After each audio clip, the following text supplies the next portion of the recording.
সনাতন সংস্কৃতি সংসদের এই মুহূর্তে একটি সংকল্প আছে, হরে কৃষ্ণ হরে হরে, গীতা পাঠ ঘরে ঘরে। বাংলার প্রতিটা ঘরে যাতে গীতা পাঠ হয়, এই উদ্দেশ্যে আমরা 2022 ডিসেম্বর মাসে মায়াপুরে 5000 কণ্ঠে গীতা পাঠের আহ্বান করি। সেখানে 6,637 জন লোক আসেন। 250টি মঠ মন্দির, রামকৃষ্ণ মিশন, ভারত সেবাশ্রম, সংঘ, গৌড়ীয় মঠ, শাক্ত, বৈষ্ণব, শৈব সকলে মিলে আমরা গীতা পাঠ করেছি।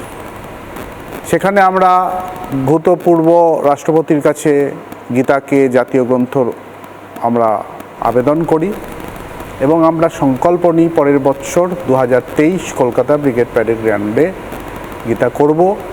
বাকিটা ইতিহাস ময়ূকদা আপনি জানেন, আপনার দর্শক জানেন, বাংলার লোক জানে।